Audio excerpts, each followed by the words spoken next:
Hello everyone, welcome to shiny lifestyle. இன்றைக்கி நாங்கள் என்ன ரெசிபி பார்க்க போகிறோம்னா எக் கட்லெட் எப்படி பண்ணுறேன்னு தான் பார்க்க போகிறோம். நல்ல க்ரன்ச்சியான எப்படி கட்லெட் உடையாமல் பண்ணுறேன்னு சொல்லி நாங்கள் இந்த வீடியோவில் பார்க்க போகிறோம். வாங்க வீடியோக்குள்ளே போய் பார்ப்போம். முதல்ல நான் ஒரு கடாயில் எண்ணெய் விடுறேன்.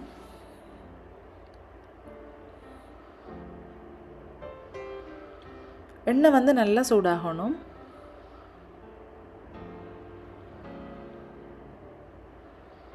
எண்ணெய் நல்லா சூடான பிறகு வெங்காயம் போடுறேன். நல்லா சாப் பண்ண வெங்காயம் போடுறேன்.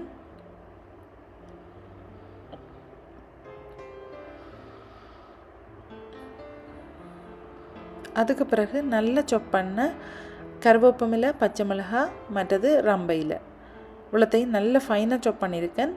அதையும் போட்டு இதை நல்லா வதங்கணும்.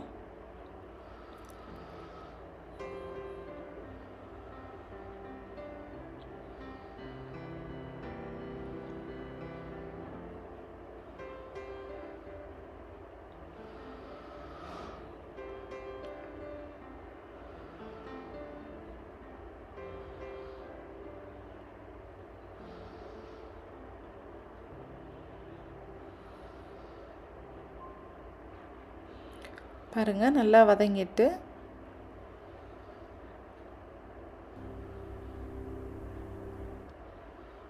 இதுக்கு பிறகு நான் லீக்ஸ் வந்து ஒரு அரை லீக்ஸ் மாதிரி எடுத்திருப்பேன். அதை வந்து நல்லா சாப் பண்ணி அதையும் நான் அதில் சேர்க்குறேன். லீக்ஸும் நல்லா வதங்கணும். எந்த தண்ணி எதுவுமே நம்ம விடல. இந்த எண்ணெயிலேயே இதை நல்லா வதக்கி எடுக்கணும்.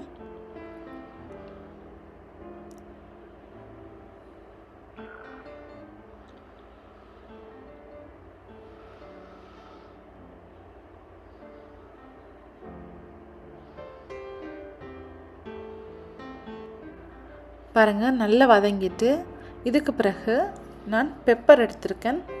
பெப்பர் வந்து 2 டீஸ்பூன் ஆட் பண்ணுறேன்.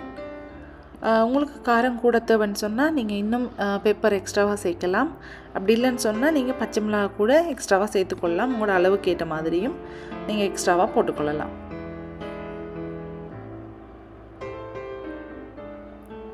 அதுக்கு பிறகு நான் கட்டைத்தூள் எடுத்திருக்கேன். கட்டைத்தூள் வந்து 1 டீஸ்பூன்.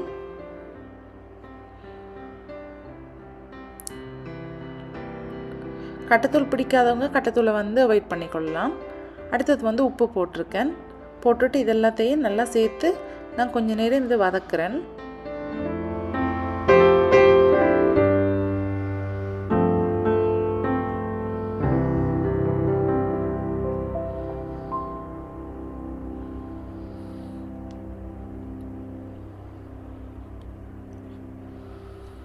அதுக்கு பிறகு நான் உருளைக்கிழங்கு வந்து நல்லா அவிச்சு அதை வந்து நான் மசிச்சு வச்சுருக்கேன். அதையும் நான் சேர்க்குறேன். இது வந்து ஒரு சின்ன உருளைக்கிழங்கு நான் 5 எடுத்திருக்கேன். அதை வந்து நீங்கள் அவிக்கக்குள்ளே மஞ்சளும் உப்பும் போட்டு அவிச்சு எடுத்துட்டு இதோட சேர்த்தா ஓகே.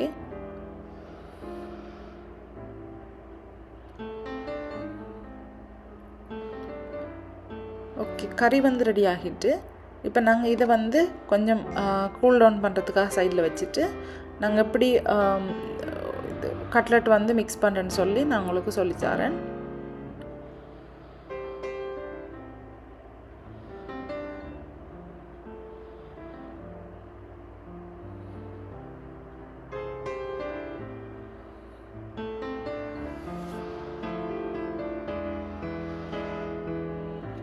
ஓகே, அப்போ நான் வந்து இது எக் கட்லெட். ஸோ நான் 8 எக் எடுத்திருக்கேன். எக்கை வந்து நல்லா அவிச்சிட்டு அதை வந்து 2ஆக கட் பண்ணி எடுத்திருக்கேன்.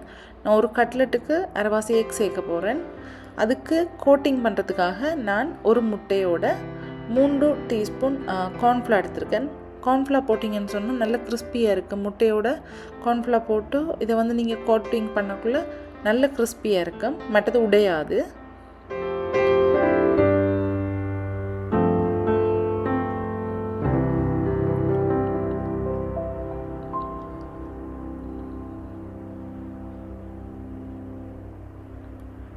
நான் இந்த பிரெட் க்ரம்ஸ் தான் எடுத்துருக்கேன் இதுக்கு.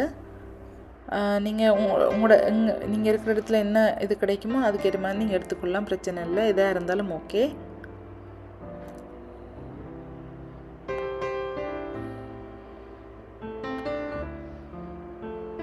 வந்து நான் ஒரு முட்டையை எடுத்து அதில் வந்து கறி வந்து இப்போ ஒரு முட்டையாக இப்போ முழு முட்டையாக இருக்கக்குள்ள எந்த அளவு இருக்குமோ அதே மாதிரி நான் இந்த ஹாஃபுக்கு ஏற்ற மாதிரி அதில் இன்னொரு பாதி நான் இந்த கறி சேர்க்குறேன். வச்சு இதை வந்து நான் வந்து அந்த எக்குட ஷேப்புக்கே நான் இதை வந்து இந்த ஒழுங்காக இது செஞ்சு எடுக்கிறேன்.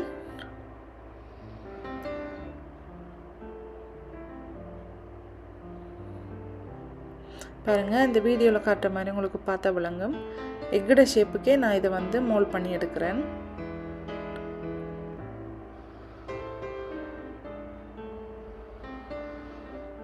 பாருங்கள், ஒரு எக் பாதி எக்கும் அதுக்கேற்ற அதே சைஸில் அடுத்தது இந்த கறி பாதியும் நான் சேர்த்து இதை வந்து நல்லா மோல்ட் பண்ணுறேன்.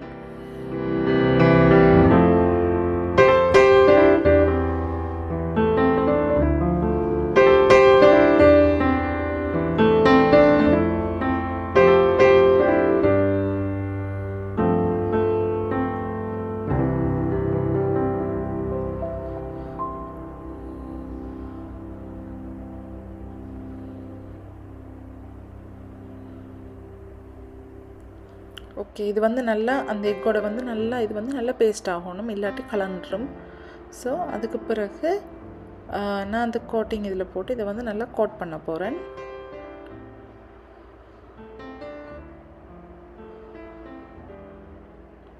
இப்போ இது வந்து பிரெட் க்ரம்ஸில் போட்டு இதை வந்து நல்லா கோட் பண்ணி எடுக்கணும்.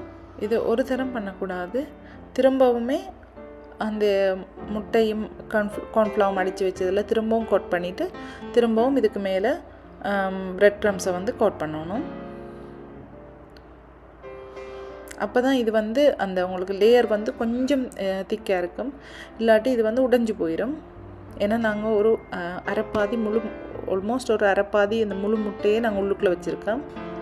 ஸோ உடைய பார்க்கும். ஸோ நீங்கள் திரும்பவும் இதை கோட் பண்ணி எடுத்தீங்கன்னு சொன்னால் உடையாது, நல்லா கிறிஸ்பியாக இருக்கும்.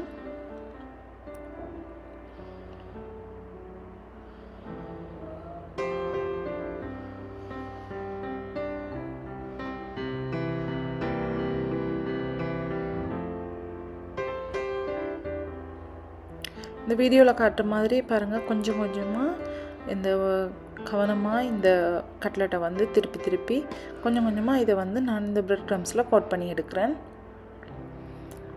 அவ்வளோ இதை வந்து நல்லா சாஃப்டாக ஹேண்டில் பண்ணணும். அப்படி இல்லைன்னு சொன்னால் இது உடைஞ்சு போயிடும்.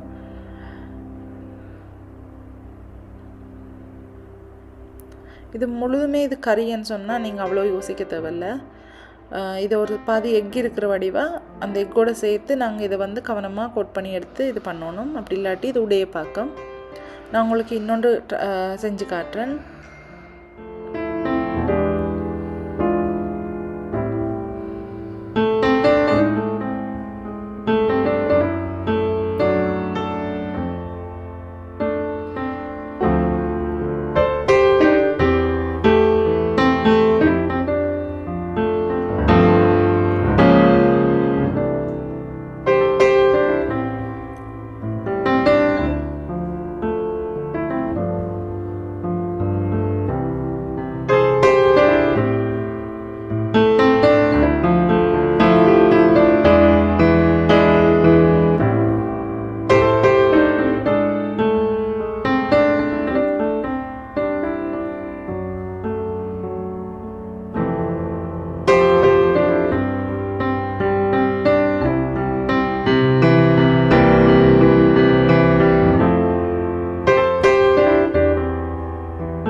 இதே மாதிரி தான் மிச்சம் எல்லாத்தையும் செஞ்சுருக்கிறேன்.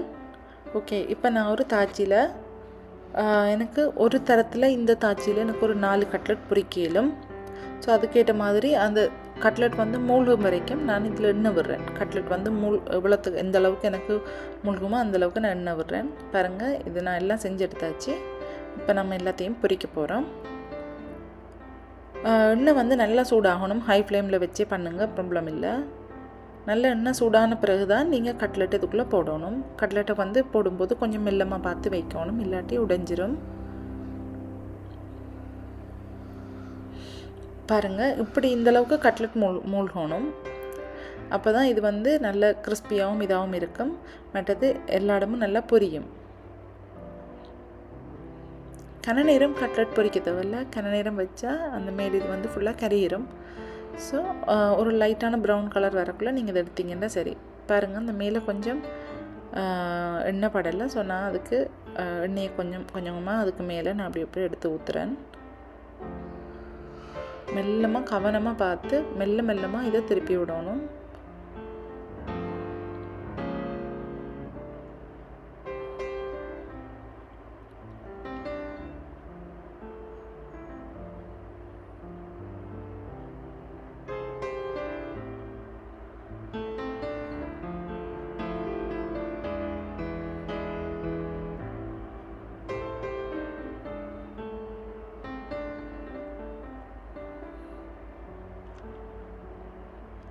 ஓகே, பாருங்கள், இந்த கலர் கட்லெட் இந்த கலர் வந்தால் ஓகே.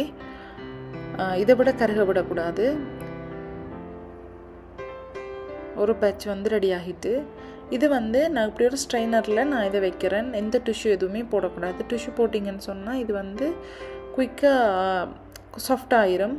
ஸோ அந்த கிறிஸ்பினஸ் அப்படியே இருக்கணும்னு சொன்னால் நீங்கள் ஸ்ட்ரைனரில் எந்த ஒரு டிஷ்யூ எதுவுமே போடாமல் ஓப்பனாக வைக்கணும். மூடியும் வைக்கக்கூடாது. நீங்கள் இதை ஓப்பனாகவே வச்சுக்கொள்ளணும். ஓப்பனாக வச்சா தான் நல்லா கிறிஸ்பியாக இருக்கும்.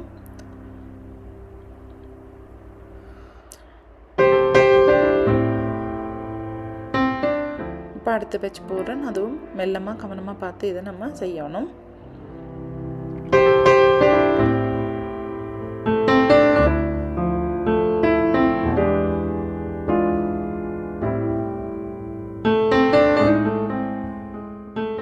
ஓகே, எக் கட்லெட் வந்து ரெடி ஆகிட்டு. இந்த ரெசிபி பிடிச்சிருந்தால் நீங்களும் மறக்காமல் உங்களோட வீட்டில் ட்ரை பண்ணி பாருங்கள். அதோடு இந்த சேனலை வந்து சப்ஸ்கிரைப் பண்ணி வச்சுக்கொள்ளுங்கள். இன்னொரு இன்ட்ரெஸ்டிங்கான vlogல இன்னொரு ரெசிபியோடு நான் உங்களெல்லாம் சந்திக்க வரேன். Until then, bye bye, see you.